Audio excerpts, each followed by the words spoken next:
Alhamdulillah, Bapak dan Ibu yang dirahmati oleh Allah Subhanahu wa taala. Yang pertama sekali yang kami hormati Bapak dan Ibu pengurus Masjid An-Naba. Kemudian Bapak dan Ibu jamaah yang dirahmati oleh Allah Subhanahu wa taala. Mudah-mudahan kita semua dalam lindungan Allah Subhanahu wa taala. Pada kesempatan ini saya berdiri di sini pertama sekali akan menyampaikan beberapa hal tentang Ahlus Sunnah wal Jamaah. Seharusnya Bapak Ibu yang dirahmati Allah, adabnya itu yang menyampaikan pertama sekali adalah yang lebih tua, Pak ya. Tapi karena yang lebih tua menyuruh yang lebih muda, terpaksa yang lebih muda pertama juga yang menyampaikan permasalahan pada malam hari ini. Yang akan saya angkat pada malam hari ini adalah satu permasalahan tentang kriteria Ahlus Sunnah wal Jamaah. Ada seorang ulama namanya Al-Imam Murtadha Az-Zabidi rahimahullahu ta'ala. Beliau mengarang satu kitab syarah dari kitab Ihya Ulumuddin. Ketika berbicara Bapak dan Ibu tentang Ahlus Sunnah wal Jamaah, maka beliau mengatakan kalau ditanyakan siapa Ahlus Sunnah wal Jamaah, maka secara gampang Ahlus Sunnah wal Jamaah itu adalah satu kaum yang menisbahkan keberagamaan mereka kepada Imam Abu Hasan Al-Asy'ari atau Imam Al-Maturidi. Jadi kalau kita ditanya Bapak dan Ibu yang dirahmati Allah, siapa itu Ahlus Sunnah wal Jamaah? Jawabannya Ahlus Sunnah wal Jamaah di dalam akidahnya menganut faham Imam Asy'ari atau Imam Maturidi. Di dalam fikihnya menganut salah satu dari 4 madhab, Imam Hanafi, Imam Maliki, Imam Syafi'i atau Imam Ahmad bin Hanbal radhiyallahu anhum ajma'in. Di dalam tasawuf di antaranya menganut faham Imam Al-Ghazali, Imam Junaid Al-Baghdadi dan selain mereka. Jadi Bapak Ibu yang dirahmati Allah Subhanahu wa taala, kalau kita berbicara Pak tentang Ahlus Sunnah wal Jamaah, maka salah satu ciri yang bisa kita kenali dari Ahlus Sunnah wal Jamaah itu adalah mereka punya sifat wasatiyah. Kata Allah, wa kadzalika ja'alnakum ummatan wasata. Jadi kami jadikan kalian ini wahai umat Rasulullah sallallahu alaihi wasallam sebagai umat yang wasat, ummatan wasata, umat yang pertengahan. Kenapa Ahlus Sunnah wal Jamaah Bapak Ibu yang dirahmati Allah itu dinisbahkan kepada umat yang pertengahan, punya sikap pertengahan, umat tawassut, umat yang punya sikap moderat? Karena bila kita lihat Pak ya, setiap ajaran-ajaran Ahlus Sunnah wal Jamaah itu dia berada di antara dua sisi. Artinya berada di pertengahan di antara dua sisi. Dia tidak ekstrim kanan, dia tidak ekstrim kiri.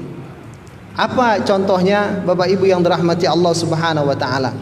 Misalnya, bagaimana Ahlus Sunnah wal Jamaah berbicara dosa besar. Ketika kita ditanyakan apa hukum atau status keimanan dari seorang muslim yang melakukan dosa besar, kalau kita tanyakan kepada Ahlus Sunnah wal Jamaah, maka Ahlus Sunnah wal Jamaah akan menjawab dengan status berada di antara dua kutub yang berseberangan dari selain Ahlus Sunnah wal Jamaah. Di dalam sejarah perkembangan agama Islam Bapak Ibu yang dirahmati Allah, kita mengenal ada namanya golongan Khawarij, ada golongan Murji'ah, ada Ahlus Sunnah wal Jamaah. Orang-orang Khawarij mengatakan setiap mukmin yang melakukan dosa besar maka mereka keluar dari keimanan. bila mereka meninggal dunia tidak bertaubat kepada Allah Subhanahu wa taala, nanti di akhirat mereka akan kekal abadi di dalam neraka. Ini siapa nih Pak? Khawarij Pak ya. Sementara di sebelahnya ada Murji'ah. Murji'ah berpendapat orang-orang yang melakukan dosa, mau dosa besar Pak ya, mau dosa kecil, maka dosa itu tidak berpengaruh kepada keimanan mereka. Kualitas iman mereka itu tidak akan dipengaruhi oleh dosa yang mereka lakukan kepada Allah Subhanahu wa taala. Nah, ada Khawarij yang mengkafirkan orang yang melakukan dosa besar. Ada Murji'ah yang menunda status hukum dari orang yang melakukan dosa besar. Tapi prinsipnya kata mereka, dosa besar tidak memberikan pengaruh kepada keimanan. Ahlus sunnah wal jamaah, Bapak Ibu yang dirahmati Allah, berpendapat pelaku dosa besar itu tidak keluar dari Islam.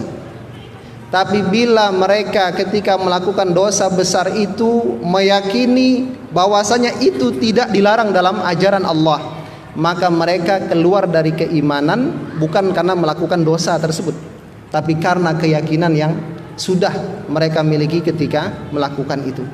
Ini salah satu contoh sikap pertengahan Ahlus Sunnah wal Jamaah di dalam berbicara tentang sifat-sifat Allah Subhanahu wa taala. Bapak Ibu yang dirahmati Allah, Ahlus Sunnah juga berada pada posisi pertengahan. Kita mungkin sering mendengar ada satu kelompok kanan, ada kelompok kiri. Kelompok kanan ketika mereka berbicara tentang sifat-sifat Allah, mereka menyerupakan sifat Allah itu sama seperti sifat manusia, atau menyerupakan sifat manusia sama dengan sifat Allah, menyerupakan sifat Allah sama dengan sifat manusia. Golongan musyabbihah dan mujassimah. Ada di sebelah kirinya Bapak Ibu yang dirahmati Allah yang sama sekali menolak sifat Allah.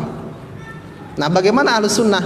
Ahlus Sunnah menerima sifat Allah Subhanahu wa taala bila seandainya sifat itu memungkinkan akan menyerupakan Allah dengan makhluk, maka sifat Allah itu ditakwil atau diserahkan kepada Allah Subhanahu wa taala pengertiannya. Selamat datang Habib Azhar. Tafadhal. Kata ulama Bapak Ibu yang dirahmati Allah, kullu nassin awhama tashbiha. Jadi setiap nas di dalam Al-Qur'anul Karim, di dalam hadis-hadis baginda Rasulullah sallallahu alaihi wasallam, kalau itu berhubungan dengan diri Allah Subhanahu wa taala, lalu akan menimbulkan penyerupaan Allah dengan makhluk. Apa contohnya Pak? Di dalam Al-Quranul Karim ada ayat yang mengatakan yadullah fauqa aydihim, tangan Allah berada di atas tangan mereka. Nah, ketika kita membaca ayat ini kemungkinan akan membayangkan yang namanya tangan ini seperti ini, seperti ini, seperti ini, atau Ar-Rahman 'alal 'arsy istawa, Allah itu bersemayam di arasy. Akhirnya akan terfikir oleh orang-orang yang namanya bersemayam pasti dia akan menempati satu ruangan, membutuhkan satu ruangan atau berada pada ruangan tertentu. Maka Ahlus Sunnah wal Jamaah menetapkan fa'awwilhu au fawwidhu warum tanziha. Takwilkan ayat tersebut. Jangan sampai pengertiannya akan menyerupakan Allah dengan makhluk, atau serahkan maknanya kepada Allah Subhanahu wa taala dan lemparkan, berikan pensucian terhadap Allah Subhanahu wa taala. Nah, ini contoh kedua Bapak Ibu yang dirahmati Allah. Ahlus Sunnah itu bersikap pertengahan di antara dua sisi yang berbeda. Yang terakhir, Ahlus Sunnah wal Jamaah menyikapi para sahabat baginda Rasulullah sallallahu alaihi wasallam, keluarga Nabi sallallahu alaihi wasallam, di antara dua kutub yang berbeda. Kita mungkin sering mendengar Pak, ada golongan Rafidhah, Ada golongan nasibah, Rafidah, Rawafid, nasibah, nawasib.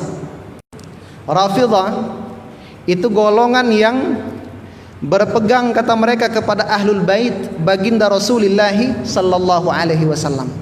Tapi sayangnya mereka cukup banyak mencela dan mengkafirkan para sahabat baginda Rasulullah sallallahu alaihi wasallam. Sementara di sebelah kiri ada golongan nasibah, nawasib, mencerca, membenci, memusuhi mati-matian keluarga baginda Rasulullah sallallahu alaihi wasallam. Bagaimana dengan ahlus sunnah wal jamaah? Ahlus sunnah wal jamaah, Bapak dan Ibu, berada di antara dua kutub ini. Keluarga Nabi dicintai, sahabat baginda Rasulullah sallallahu alaihi wasallam juga dicintai. Satu ketika Nabi bersama para sahabat itu, Bapak dan Ibu, berada di satu mata air, namanya mata air Khum. Kata Zaid bin Arqam radhiyallahu anhu, qama fina Rasulullah sallallahu alaihi wasallam khatiban bima'in yud'a khumman. Rasul sallallahu alaihi wasallam pernah berkhutbah di tengah-tengah kami di satu mata air yang disebut dengan mata air Khum, Ghadir Khum. Kan ada, Pak, istilah Ghadir Khum, hadis Ghadir Khum. Jadi kejadian Rasul berkhutbah dan berwasiat di Ghadir Khum itu benar adanya. Tapi bagaimana pandangan Ahlus Sunnah wal Jamaah? Kata Zaid bin Arqam, Nabi sallallahu alaihi wasallam mengatakan, amma ba'du ayyuhan nas innama ana bashar. Kata Rasul sallallahu alaihi wasallam, wahai semua sahabatku, saya ini sama seperti kamu, merupakan sosok manusia. Nabi sallallahu alaihi wasallam mengatakan, yushiku ayyatiyani rasul rabbi. Hampir-hampir sebentar lagi akan datang utusan Rabbku kepadaku. Artinya, Bapak dan Ibu, malaikat maut itu mau datang kepada Nabi, menjemput ajal, menjemput baginda Rasulullah sallallahu alaihi wasallam. Fa ujiba rabbi. Ketika malaikat datang kepadaku, aku akan menjawab panggilan Tuhanku tersebut. Wa inni tarikun fikum thaqalain. Sesungguhnya saya, kata baginda Rasul sallallahu alaihi wasallam, meninggalkan dua perkara yang berat, Pak. Dua perkara yang harus disikapi serius oleh umat Islam, Ahlus Sunnah wal Jamaah. Yang pertama, kata Nabi, kitabullah. Rasul sallallahu alaihi wasallam meninggalkan kitabullah, wahyu Allah subhanahu wa ta'ala yang diberikan kepada Nabi sallallahu alaihi wasallam berupa Al-Qur'anul Karim dan kalam-kalam ilahi, hadis Nabi sallallahu alaihi wasallam. Kata Nabi, di dalam kitabullah itu ada petunjuk dan cahaya. Nabi mengatakan, khudhu bi kitabillah wa tamassaku bih. Pegang itu kitab Allah, berpeganglah dengannya. Lalu Bapak Ibu yang dirahmati Allah, apa kata Rasul setelah itu? Wa ahlu baiti, dan hormati, pegang, cintai keluargaku, keluarga baginda Rasulullah sallallahu alaihi wasallam. Udzakirukumullah fi ahli baiti. Aku ingatkan kalian dengan nama Allah tentang keluargaku. Jadi Bapak Ibu yang dirahmati Allah, Ahlus Sunnah itu cinta kepada keluarga Nabi, cucu-cucu baginda Rasul sallallahu alaihi wasallam. Malam hari ini, Ibu dan Bapak, di tengah-tengah kita ada cucu Rasul sallallahu alaihi wasallam, Al Habib Muhammad Azhar bin Alwi As-Segaf. Beliau adalah keturunan baginda Rasulullah sallallahu alaihi wasallam. Ahlus Sunnah mencintai keturunan-keturunan baginda Rasulullah sallallahu alaihi wasallam, dan Ahlus Sunnah mencintai para sahabat Nabi sallallahu alaihi wasallam. Jadi Bapak Ibu yang dirahmati Allah, inilah sikap pertengahan yang senantiasa dimiliki oleh Ahlus Sunnah wal Jamaah.